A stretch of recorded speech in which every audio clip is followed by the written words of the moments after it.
The label you give is the label you will get. And the punishment you wish for those who you judge will be the punishment you will get. Because you are always guilty of sin anyway. Maybe another form, another color, another shape, but sin nonetheless. You get stuck in your own judgments. Ang paghuhusga natin ay parang tubig na iniipon natin sa isang swimming pool. Doon din tayo lalangoy. Kung saan natin gustong itulak at ihulog ang gusto nating husgahan, in that same pool, in that same water, we will have to swim. Your judgment shape, color, and flavor your life. Maraming mga tao hindi aware, kaya mahirap ang buhay nila, kaya marami silang sakit, kaya marami silang mga kabiguan, kaya ang dami nilang stress because of their own judgmentalism. Positively or negatively, your faith, your thought, and your words connect to power. We were created in God's image. There is that spark of the divine in us. Sabi, let us make men in our image, in our likeness. So meron sa atin na bahagi ang Diyos, na kamangha-mangha, mahiwaga. At ang ating pananalig, iniisip at mga salita, kumokonekta sa kapangyarihan ng may likha. In fact, your faith, your thought, and your words assume fulfilling power. That in many ways, everybody is a prophet. That what you say happens. What you believe in happens without you knowing it. Your faith, thought, and words are power. Your faith, thought, and words are your reality. And your judgment is nothing but your faith, your thought, and your words. Matthew 21:22, if you believe, sabi ni Jesus, you will receive whatever you ask for in prayer. How many of us take this seriously? Nasabi ni Jesus, pag nananalig ka, anuman ang hilingin mo, ay matutupad. But note that belief, thought, and words spoken in faith are all prayers. This is your reality. Napakahalagang bantayan ang iniisip. Kasi ang nagiging hugis at kulay ng ating buhay, ang factory niyan, ang sarili nating isip. Your faith, thought, and words are prayers. Sobra kasi tayong nasanay sa organized religion. Let us pray. Close your eyes, bow your head. Then may magsisimula ng prayer. At may magsabing, this we pray in Jesus' name. Amen ang lahat. Tapos na ang prayer. Yun yung formal group prayer. But what happens when people pray is that they think of an idea, and then they verbalize it, and then they all agree, and that is their prayer. But with or without the opening sentence and the closing remarks, whatever crosses your mind is prayer. Whatever you think of is prayer. Hindi pinipili ng langit kung yung mga lumalabas sa iyong bibig at pumapasok sa iyong utak ay ika-classify as just a thought balloon, as a statement, as joke, as prayer. Basta tumawid sa iyong utak. In your mind is your door to eternity. It is our connection to timelessness and spacelessness. So in your mind, you're always praying. Kaya mga tao na po, ayan, magkakasakit na ako. Kakasakit nga. Magsisimula na ang ganito, magkaka-pollen season na, mag-allergy na ako. Nakakondisyon na siya. Sinabi na niya, nagiging prayer yon. Yun ang dapat nating gisingin ng ating utak. What is in your mind is prayer. Hindi ka lang ang i-label in Jesus' name. That your faith, your thought, and words have the same effect as prayers. So belief, thought, even unspoken, is prayer already. In fact, Jesus teaches that prayer should not be full of words, should not be verbose. Sabi niya, don't think that you'll be heard for your many words. In other words, sabi niya, don't pray like the pagans do. They have many words. They pray long prayers. So ano na ang prayer kay Jesus kung hindi words? Kung hindi mahaba? Sa Kanya, yung pag-iisip mo, prayer yan. Kaya kung magpe-pray ka with words, pasalamat na. Salamat sa answered prayer. Salamat sa darating na mga blessing. Hindi mo na kailangang isa-isahin yung hihilingin mo kasi alam na yan ang Diyos. At ito ang isang napakalaking hiwaga na hindi nauunawa ng maraming mananampalataya kaya very, very ineffective ang prayer life. And because thought is prayer, and you are always thinking, kahit tayo tulog, meron tayong subconscious at meron tayong unconscious thoughts, only through that can you pray without ceasing. Kasi sabi, pray without ceasing. How can you pray without ceasing if you need words to pray? Eh di pag hindi ka nagsasalita, hindi ka makakapag-pray. Pag tulog ka, hindi ka makakapag-pray. Your thought life is your prayer life. So think about how you think. At baka dyan nabubuo ang lahat ng nagaganap sa ating buhay. If you think it and believe it, you are praying it. Merong isang babaeng gusto magbukas ng maliit na tindahan. Konting perang naipon niya, gagawin niyang puhunan. Paniwalang-paniwala siyang uunlad ito, papapaunlad niya, pagpapalain ito. Yun ang nagaganap. If you think it and believe it, you are praying it. And especially if you're doing it, you are praying it. Yung Lord, papasahin niyo po ako sa board. Tapos nag-aaral ka, nag-relax ka, bumapasa ka, lalo kung napatama sa pinag-aralan mo pa, yung itinanong. Magpe-pray ka, Lord, gusto po namin maraming bunga sa aming mga tanim. Pero ano yung action mo? Fine-fertilize mo ba yung mga ugat ng halaman? Dinidilig mo ba yan? Inaalagaan mo? Tinatanggalan mo ng mga salot at peste? O pinapahirapan mo yung puno, ginagawa mong duyan, pinapakuan mo ng mga kung ano-ano, mga signboard. Tapos ina-expect mo mamumunga yun. Kasi your action is prayer. If you wish it, you are praying for it. And if you really believe in it, sabi ni Jesus, mangyayari. Isaiah 65:24, before they will call, I will answer. So it means before you open your mouth, actually, nakapag-pray ka na even before that, sasagutin na ng Diyos. Luke 10:17, the 72 returned to Jesus with joy and said, Lord, even the demons submit to us in your name. Why do the demons submit to the 72 disciples? Because they believe in the name of Jesus. And the belief is a prayer by itself. It is power by itself. Hindi mo kailangan laging sabihin. Ngayon, kung hindi ka naman naniniwala, pray ka ng pray, sa palagay mo may mangyayari. Yung nasa isip mo at nasa puso ang nadidinig ng langit, hindi sinasabi ng nguso. Kaya napaka-importante iisa ang iyong damdamin at iisa ang sinasabi mo sa prayer. Kaya kung minsan, mahirap din sa public prayer, yung nililid ng leader, hindi naman yun ang gusto mong ipanalangin, so paano yan? Hati ka. Paano magiging isa? But when 2 or 3 are gathered in His name, He is there. Mahalaga yung agreement. And even in your own person, dapat hindi ka hati. Kasi kung minsan 2 ka, 3 tao sa loob ng iyong sariling pagkatao, sabi niya, don't ever expect that a double-minded person will receive anything from the Lord. Ngayon, tungkol tayo sa judgment. A judgment is a thought. And if you judge it, therefore you think it, therefore you pray it, and Jesus says you attract it.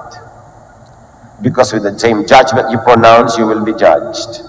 So the judgment you give to others is the same judgment that you are attracting to go back to yourself. Mamatay na sana siya. Yung ganun mga prayer, malugi sana siya. Masama siyang tao. Ganyan. So, bumabalik sa'yo lahat yung mga judgment na yun. Yun ang hiwaga.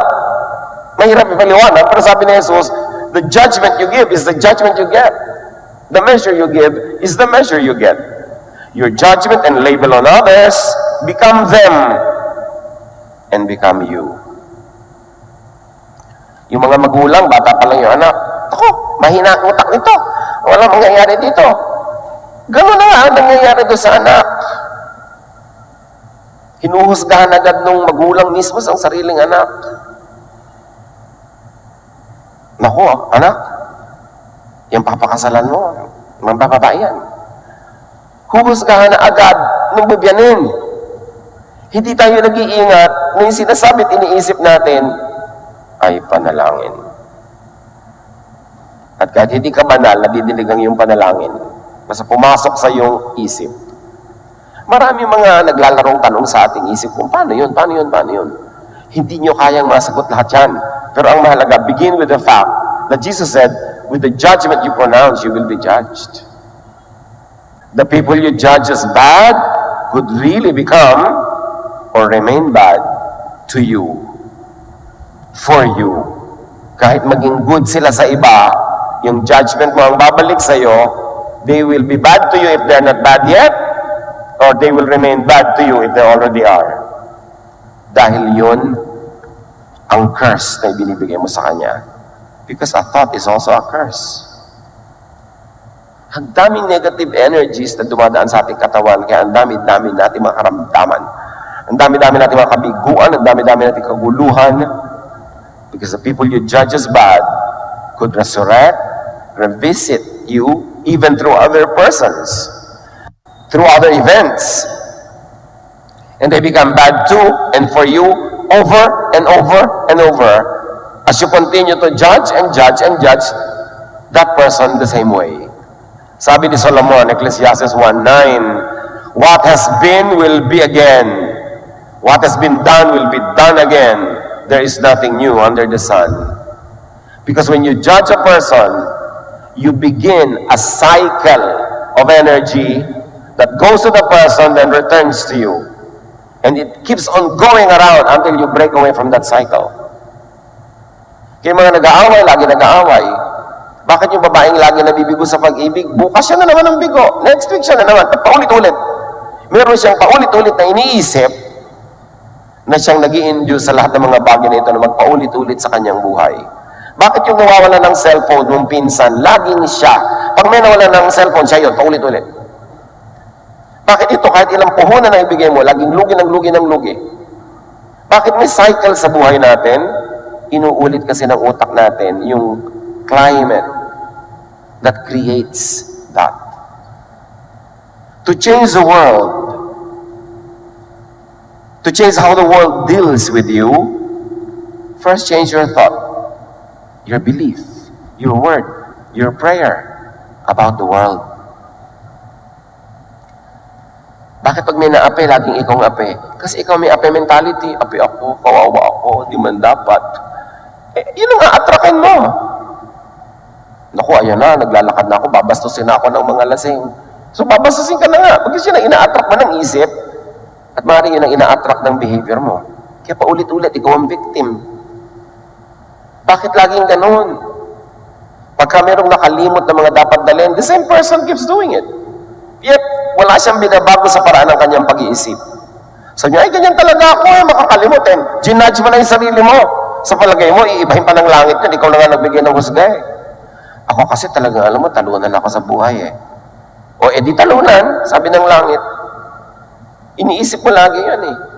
Lagi na lang na hindi ako papasa. Kawawa naman ako. These are all judgments. Hindi ko kaya yan. Mark 11:24. Therefore, I tell you, whatever you ask for in prayer, believe that you have received it, and it will be yours. Kaya yung naku, ayan, sabi ko na nga ba, maa-aksidente tayo. Nangyari na. Tuwang-tuwa pa siya na para siyang propeta. Kasi yung mga, ayan, sabi ko na nga ba, babagsak to eh. Sabi ko na nga ba, mangyayari yan. Eh, yun naman pala sinasabi mo eh.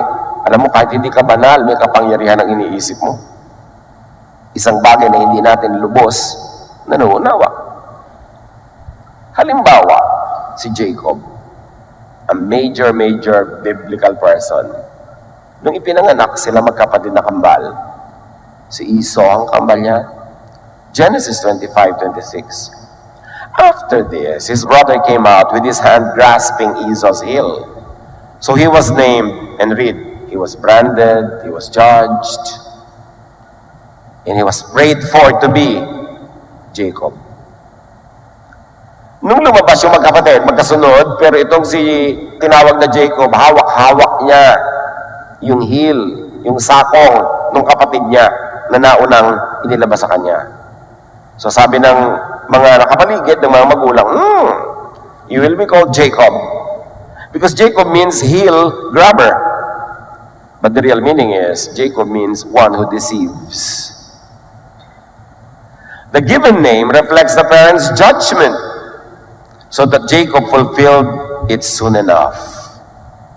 Ang dami niyang ginawang pag-deceive sa kanyang sariling pamilya. May basis naman. Sasabihin nila, hawak-hawak nga eh. Yes. Kahit may basis yung judgment. But when dignified, when mentioned, and especially when immortalized in a name, the idea, the judgment becomes a wish, and it comes true. Same with Judas. Merong nagkwento sa akin, alam niyo po, meron akong kilala, yung anak nila, bata-bata pa, tinawag na nilang Judas. Of course, usually ibig sabihin ng Judas, "Hoy Judas, lika dito. Judas, bumili ka nun." Paglaki talaga, puro kahudasan ang pinagagawa niya. Sa mga pamilya, bata pa lang, sasabihin na iba, alam mo yan, ang black sheep namin. Tinatawag ka na agad black sheep, labeled ka na, so 99.99% of the time, the person lives up to the label. Because yun ang judgment. Pero sino ang nagdudusa sa pagbibigay ng label? E di yung mga kapwa, yung kasama sa pamilya. Nagdudusa sila dahil may kasama silang Judas, may kasama silang black sheep. Meron naman kabaligtaran. Naku, pinanganak itong batang ito, itong swerte sa buhay namin. At makita nyo, napakarami talaga nangyayaring napapatunayan na siya nga ay related to or associated with a lot of good things happening. Itong Jacob na to, pinangalanan na ng Jacob, pinalitan pa uli. Genesis 32:28. Then the man said, "Your name will no longer be Jacob, but Israel, because you have struggled with God and with men, and have overcome." At ganun nga ang nangyari, because Israel means he struggles with God, or God struggles with him. Soon, the nation named Israel was always struggling with God, or God struggling with this nation. Eh, tinawag ng ganun. Change in the man happened as his name was changed. Kaya may mga iba gustong palitan ng pangalan ng Pilipinas eh. Kung minsan meron din naman katuwiran. Kasi Pilipinas, kasong Felipe, nahari ng Espanya, nung natuklasan nila mga pulo na ito at kanilang sinakop. But Felipe also means lover of horses. So yung mga Pilipino are lovers of horses. O kaya, ang nagiging ibig sabihin, lovers named after the man who is a lover of horses. Whatever it means, that's why some people like to change the name. And I'm not here to vote yes or no. But the point is, yung pangalan talaga, kaya mga ibang bansa, nagpapalit ang mga pangalan nila pag naiba na yung kanilang filosofiya, yung iba politics nila, yung kanilang mga paniniwala bilang isang bansa. Kasi yung pangalan talaga. May mga nanay naman na kung ano pumapasok sa utak nila, isinilang ang bata, papangalang si Hipoteka. Ha? Paano ispelin ng si Hipoteka? Meron na mga heterobasidyo. Ha? Ano klase mga pangalan nito? So yung mga iba, nagpapalit pa ng pangalan nila legally pag matanda na sila kasi nahihirapan sila doon sa pangalan nila. May mga tinatawag, princess. Alam nyo, hindi ko mo itinawag, gagaganap ha. Kasi kung talagang hindi ka tanggap-tanggap sa kalikasan, iko-correct nila yon. Kaya princess, labas na anak. Nag-aabang ka talaga ng princess ang lalabas. Kung minsan nasa shock ka sa lumabas. Sa iko-correct ng nature, hoy, hoy, hoy, hoy, mali ang pagtawag mo. May mga tinatawag na Venus, Adonis. Ang taas to nila expectation mo. Diba?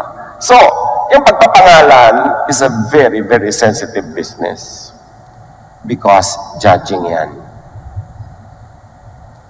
Sometimes, the judgment is so wrong and presumptuous that it gets corrected dramatically, tulad ng sinabi natin. Meron naman talagang mga tinawag ng anak. pagkapanganak lang, ang tawag scientist. Kasi matalino yan, tatalino yan. Ang hirap tuloy patunayan habang lumalaki na yung bata. Because that also is a judgment and an imposition. Importante ang words. Kaya mga madadaldal, napakaraming mga nasusuot na gulo sa buhay. Hindi nila alam bakit lagi silang naaaway, lagi silang nasasangkot sa mga gulo. Kasi madaldal. Kung ano-ano pinagsasasabi na prayers.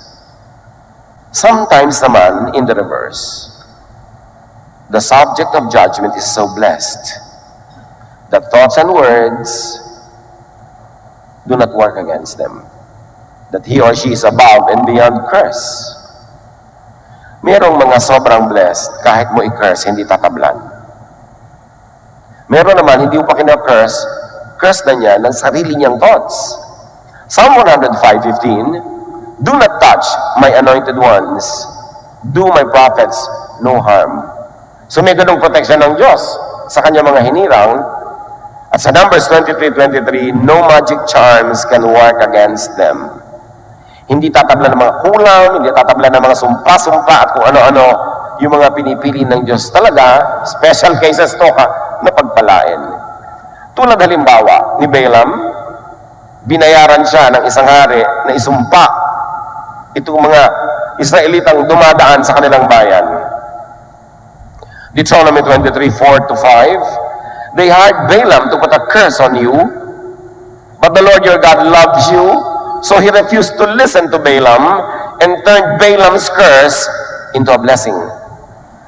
Habang isinusumpa yung anointed, lalong na-bless.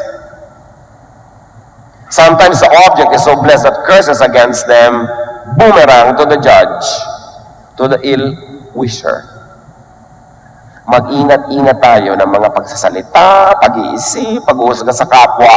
Kasi kung tumatanggap yun ng whatever and why and however na blessing ni Lord, tatalbog sa'yo ang iyong sumpa sa Kanya. At sa'yo didikit. Tatalbog sa Kanya, didikit sa'yo.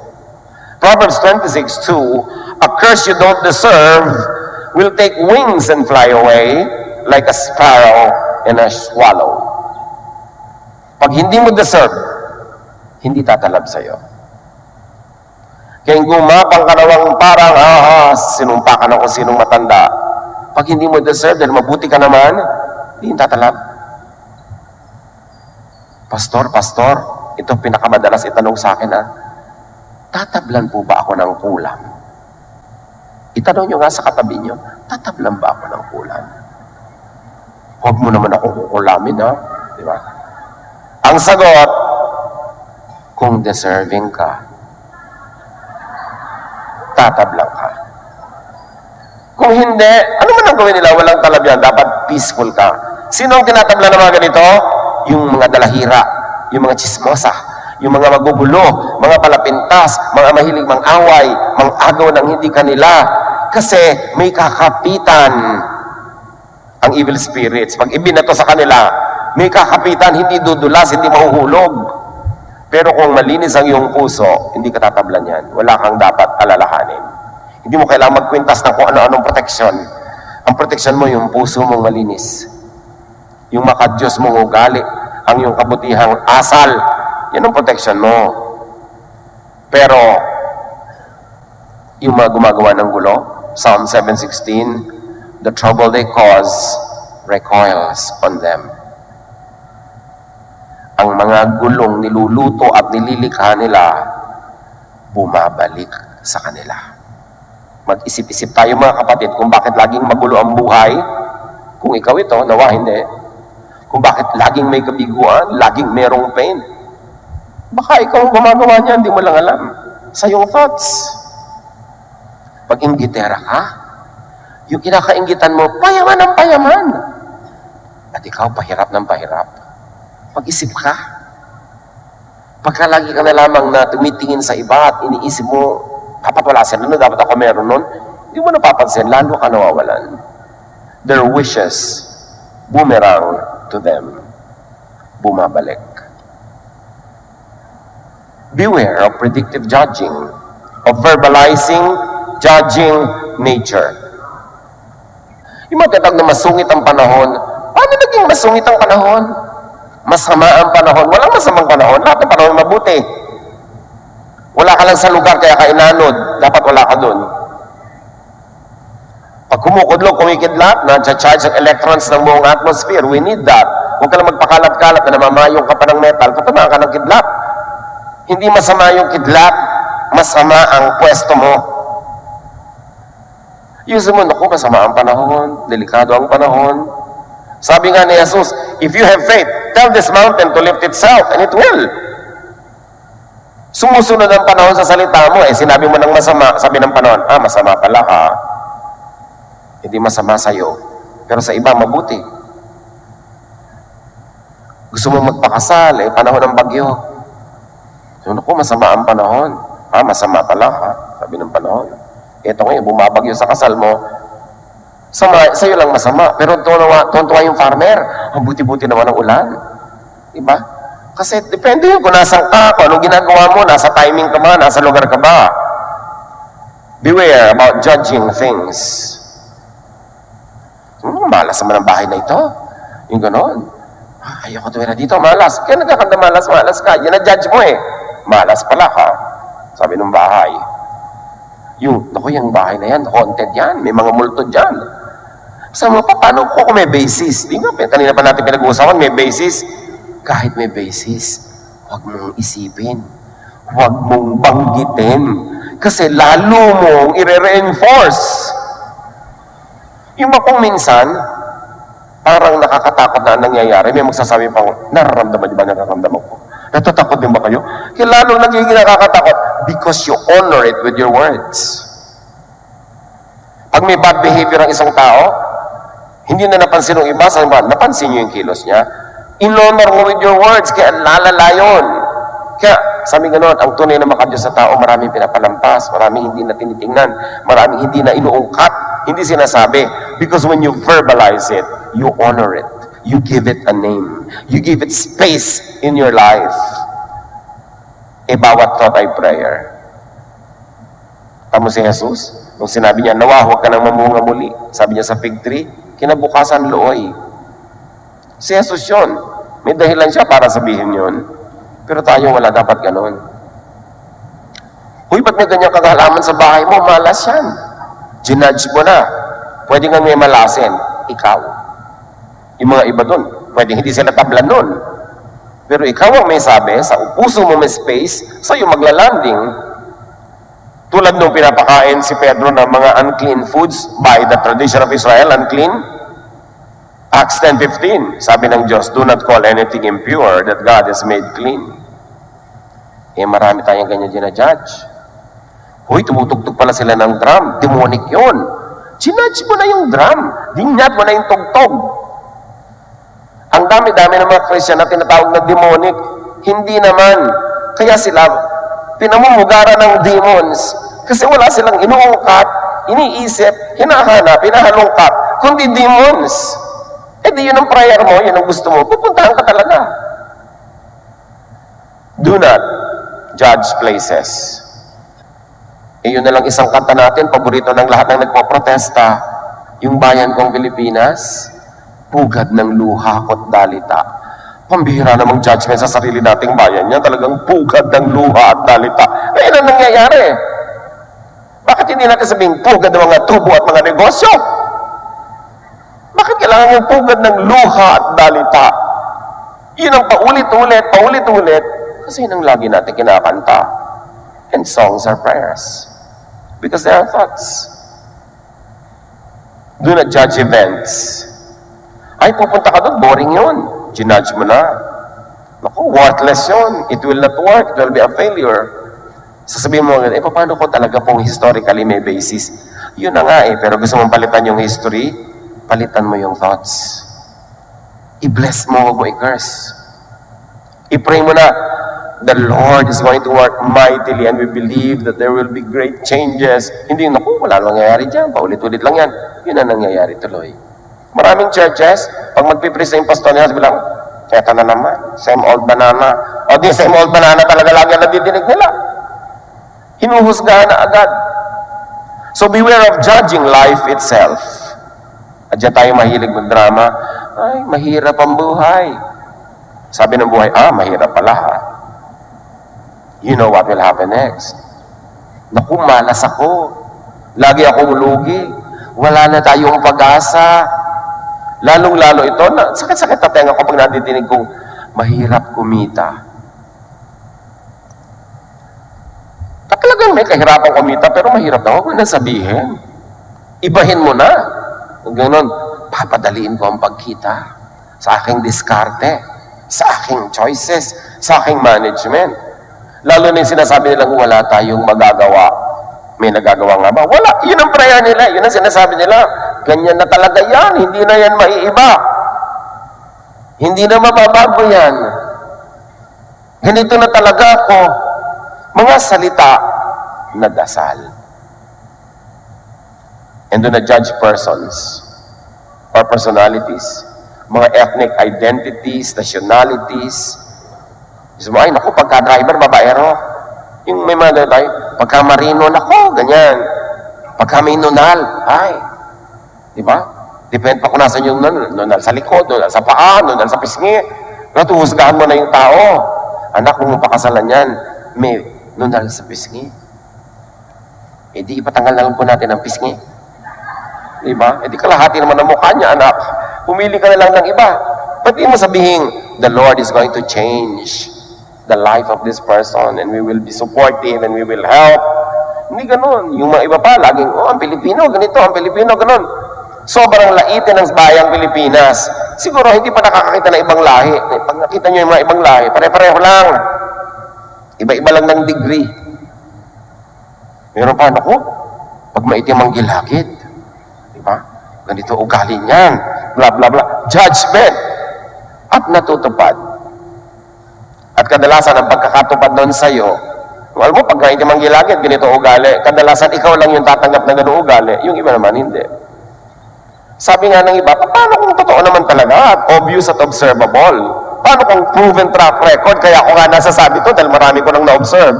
Still, do not dignify, do not verbalize, do not predict the negative. Whenever you think it, whenever you say it, you empower it. The power of the spoken word. God said, let there be light, nagka-light. Sabi ni Jesus, bumangon ka dyan, bumangon. And there is this divine in us, kahit hindi tayo deserving. There is this still unknown and misunderstood power that resides in our humanity because we were created in God's image. So ingatan. We are custodians of power, the power of thought and the power of words. Reverse. Change the negative into positive with your thought, which is really your faith. And with your word, which is really your prayer.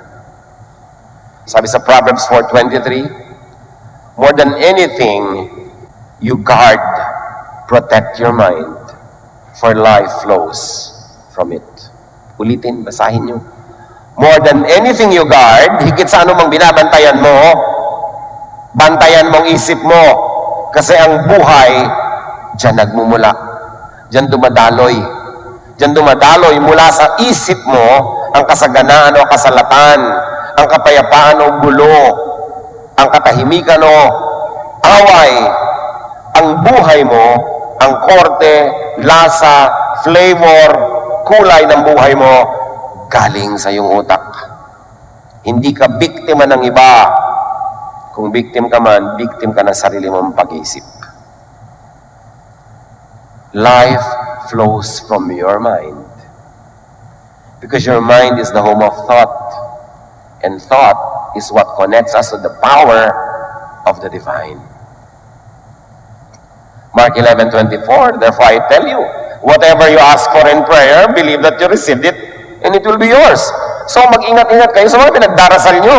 Kasi ibibigay. Alam ba natin kung ano magiging bunga ng mga pag natupad ng dasal? Payamanin niyo po ako. Alam mo ba talaga kung saan ka dadalhin ng yaman kung yayaman ka nga? Mag-ingat-ingat.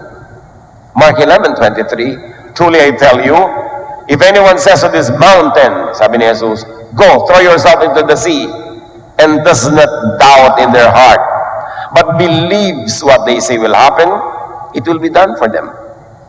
Nakakita na kayo ng mga taong visionary, yung ang vision nila kakaiba, hindi karaniwan, hindi ka panipaniwala, pero paniwala sila sa vision nila, samahan mo man sila at hindi, tulungan mo o maging sagabal ka, gagawin nila, nangyayari.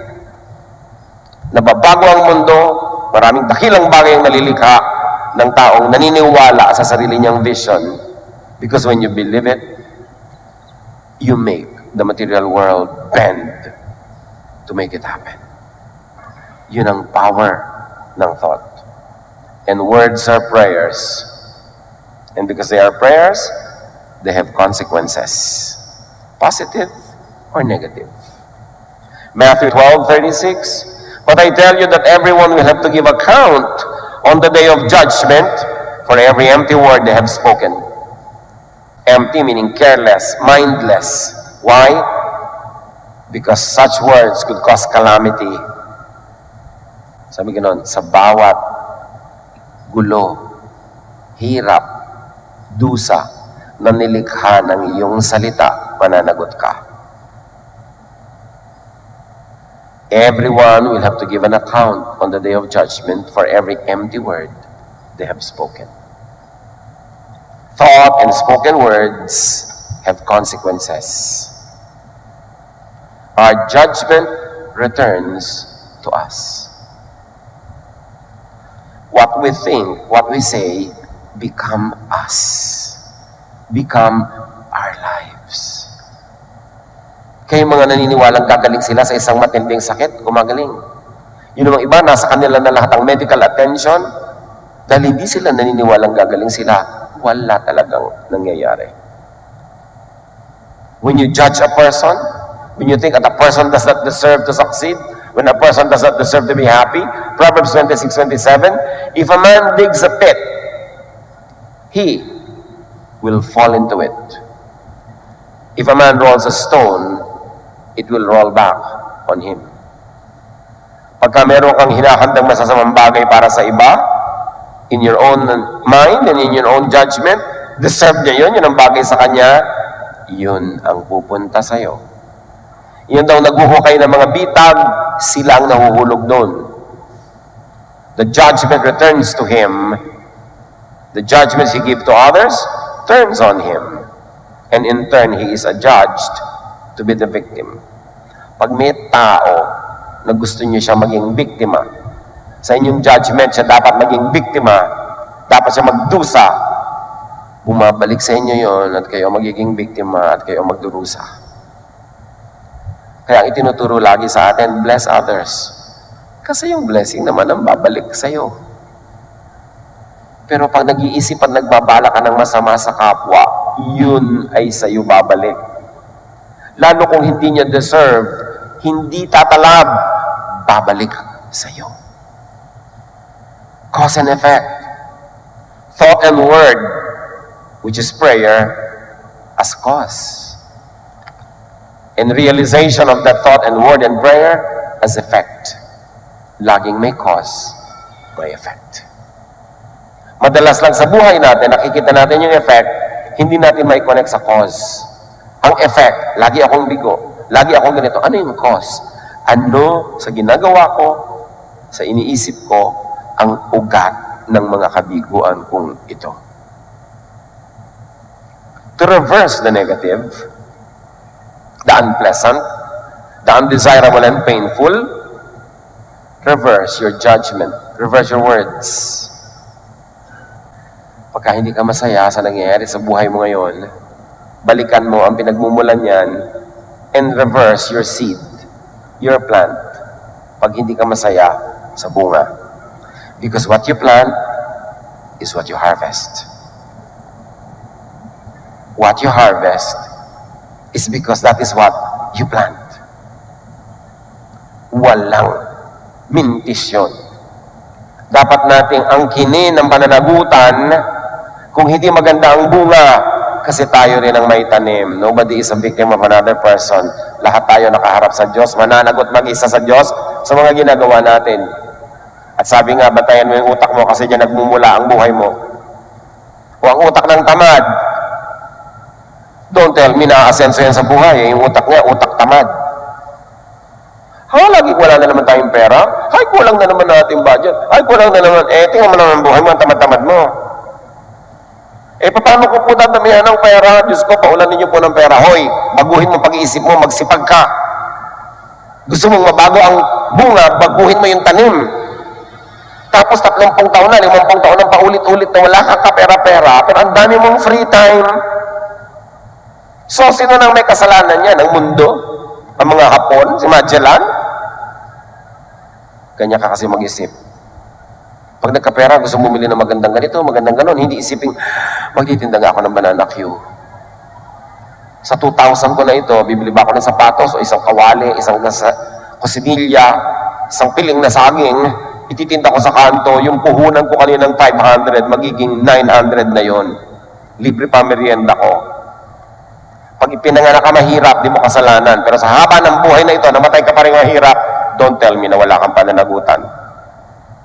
Don't tell me na isinilang ka, sabi ng Diyos, ang assignment mo, anak, maging mahirap. Walang ganon. Yung pag-iisip natin ang dahilan kung bakit tayo ganito ngayon. Habang isinisisi natin yan sa iba, hindi natin masasolve. Because your lifestyle is a prayer.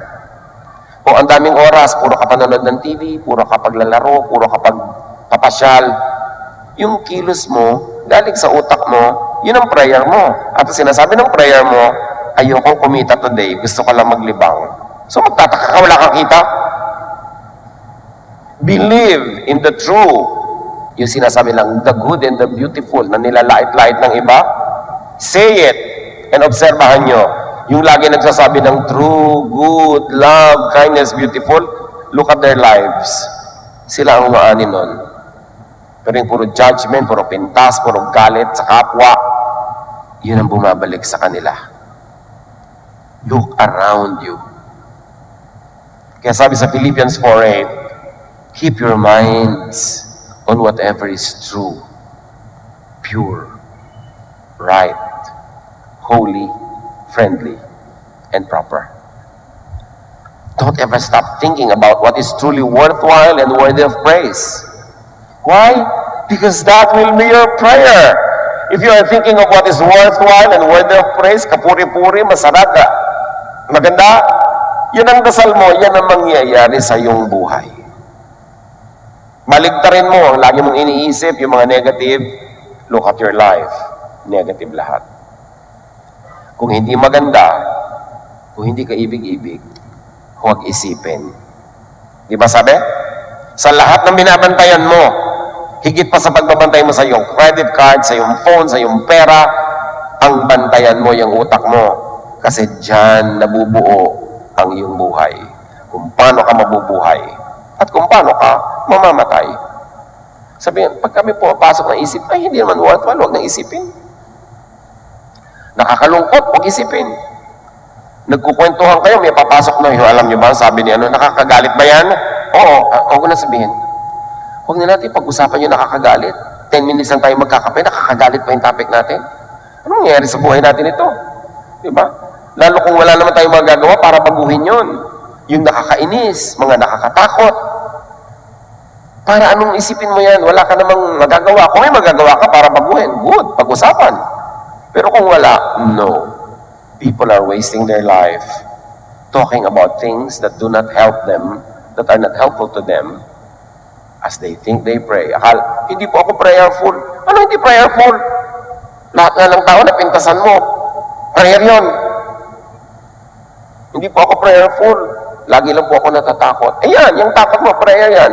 Basta nasa loob ng utak mo, prayer yun. Tandaan yan. Anong pinapayagang pumapasok sa utak? At nadodoble ang bisa pag lumabas pa sa bibig.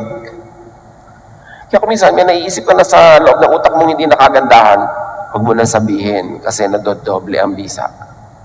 Think and speak positively. Or just simply do not judge. Hindi natin alam. Wala tayong alam. Buhay ng kapitbahay, buhay na ganon, buhay na ganyan. Hoy, pambihira naman yung babaeng yan. Iniwan niya pala yung asawa niya. Alam niyo ba kung bakit? Hindi niyo alam, pero i-judge niyo yung babae agad. Alam niyo ba kung natutulog siya, minamartilyo pala yung utak niya? Hindi niyo alam, pero daldala kayo ng daldalan dyan. Judge kayo ng judge. May nakita kayo magkasamang masaya. Uy, public display of affection nila. Kakahiya. Hindi mo alam na sobrang palang crisis ang dinaanan ng taong ito. May nagmahal ngayon. Nakiliti siya ng konti. I-judge mo na. You don't know. It is safest not to judge. Because with the judgment you pronounce, you will be judged. And the measure you give is the measure you get. Bless, therefore, with your words. And you will bless your reality. Curse with your words, and you will curse yourself. Proverbs 27:19. It is your own face that you see reflected in the water, and it is your own self that you see in your heart. So kung magagalitin yung puso mo, ikaw yun. Mainggitin, ikaw yun. And it is your own face that you see in others. Kaya kung ikaw, mahilig mangupit, agdududahan mo ang lahat na nangungupit din. Kaya sabi nila, ang magnanakaw ay galit sa kapwa magnanakaw. Kaya mga kumisan, kung banal-banal kunwari, napakalinis ang itsura, masyado conservative, tapos lahat ginajudge niya na makasalanan, makamundo. Ang totoo siya yon. Kasi kung hindi makamundo ang takbo ng utak niya, paano niya maiintindihan na may ganong kamunduhan na umaandar sa utak ng iba? Nakikita niya umaandar sa utak ng iba kasi na umaandar sa utak niya. At kahit hindi umaandar sa utak ng iba, ina-assign niya. You cannot talk about something you do not know about. So kung wala kang ganitong mga desire, hindi mo pwedeng assign sa iba na may ganon siyang desire because you don't even know that there's a desire that exists. The judgment you pronounce on others is a judgment on yourself. You are projecting yourself on others. Or you are trying to make yourself look good by making others look bad. Still, it's a judgment on you. So do not judge. Do not pronounce or verbalize. Do not make room for and do not dignify what you do not want to have and to be. Yung ayaw mo mangyari sa buhay mo, huwag mong i-assign sa iba. Yung ayaw mo para sa'yo, huwag mong ibigin para sa iba. Matthew 7:12, so in everything you do, do to others what you would have them do to you. And if we're going to modify that, do to creation what you would have creation do to you. Give, do, think what you want to receive. Yung gusto mong sabihin sa iyo ng kapwa, yun ang sabihin mo sa kanya. Yung gusto mong sabihin tungkol sa iyo, yun ang sabihin mo tungkol sa kanya. Think of creation as you would like creation to think of you. Say to creation what you want creation to say to you. Therefore, be godly, be wise. And the godly and the wise, 1 Corinthians 4:12, when we are cursed, we bless. When you are cursed and you bless, you are godly. Naku, hindi po ako masyadong godly eh. Then, just be wise. Kahit hindi ka banal, maging matalino ka lang, ang isukli mo sa sumpa, blessing. Kasi yun ang babalik sa'yo. Sobra ka namang kulang sa katalinuhan kung alam mo na yung binibigay mo ang babalik sa'yo. Tapos ang binibigay mo pa rin lason. E di ang nilalason mo, sarili mo. Maging matalino, maging makadiyos.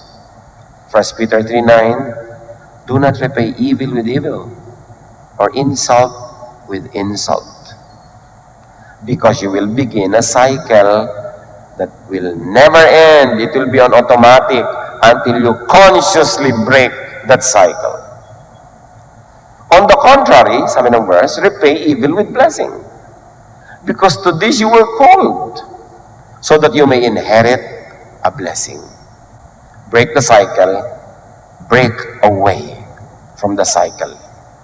Psalm 19:14, Let the words and my thoughts be pleasing to you, Lord, because you are my mighty rock and my protector.